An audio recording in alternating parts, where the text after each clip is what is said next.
windows down. You put your hands on the wheel at 3 o'clock and 9 o'clock. Make sure that your hands are visible and you don't make any sudden movements. You always have to have your license and registration, at hand. You may not, you may want to put them as you're driving in your cup holder and not in your back pocket, so it won't look like you're reaching for a weapon or something like that. It's sad that you actually have to have conversations with your children about this because of that fear that just simply reaching in your wallet for your driver's license could cause you to die. Just that simple movement. So that also is something that, unfortunately, in today's society, you have to have that conversation, and it's quite sad to have that conversation and to worry that when me and my son goes to see his friends, or obviously before all the pandemic and everything, goes to see his friends, that something terrible could possibly happen. That is not only for my children, but for someone else. But unfortunately, it's the society that we live in today, and and it's not sure how to solve it. But the thing is that it's just a conversation you have to have to make sure your children know how to respond in those situations, to be unargumentative, to be polite, to still have the ability to assert your rights, but assert it in a non-threatening manner. This is just something you have to, teach your children to do, because you never know, unfortunately, what type of situation you may be in at no fault, of your own. I'm gonna have to leave y'all now.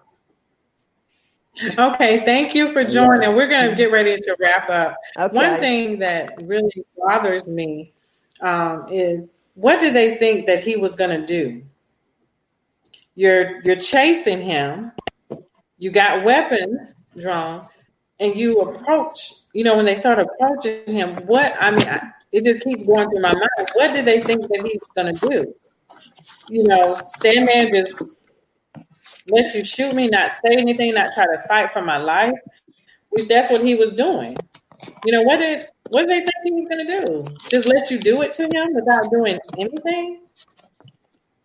Probably so. It's so much, it's just so much to this story. Pastor Perry, he was on, but they have bad weather, and it kept knocking him off. So we're going to do a part 2 to this next Wednesday at 7. He's going to come back and he's going to talk about how the NAACP is very involved with this case. And we just need to keep uplifting his family, for Ahmaud's family, his mother, his father, because this is a trying time for them. And now it's in the public eye, so it's more on them right now. So we just all need to keep them lifted. Absolutely. And I just want to say, I thank each of you for joining tonight to talk about the case. And again, I know we're far from over. Just because they're arrested, we still have a long way to go. Attorney Jackson, this could play out for a year or so before it even goes to trial.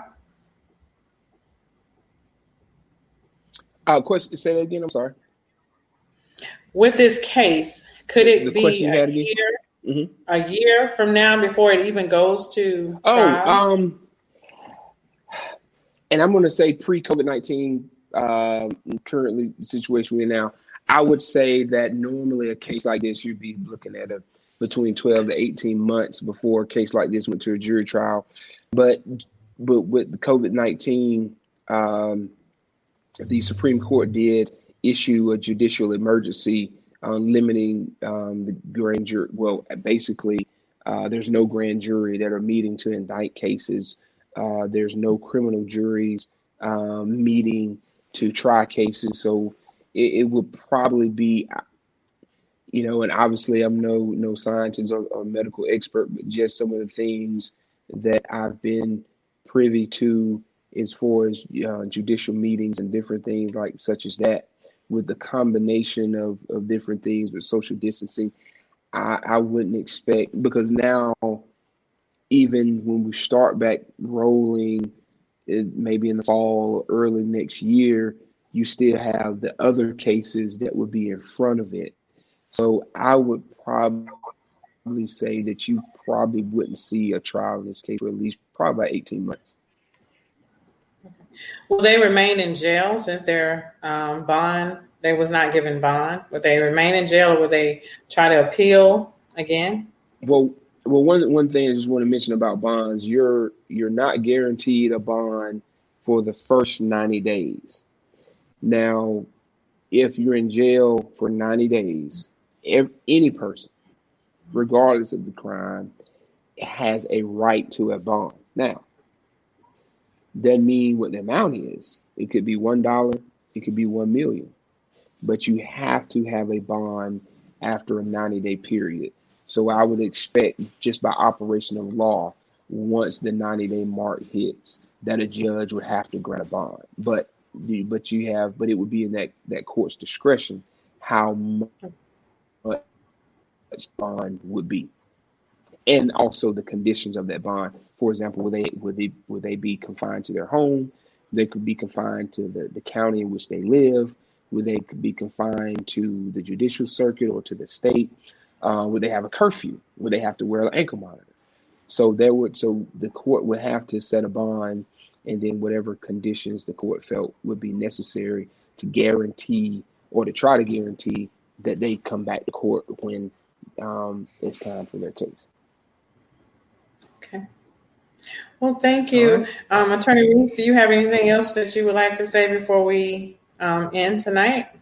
Yeah, April, I just want to thank you for having this very important conversation, and the guest that was on with us earlier, I want to thank them for being there. And whenever, an attorney like myself get an opportunity to have a conversation like this with Brother Stacey Jackson, it's always an honor.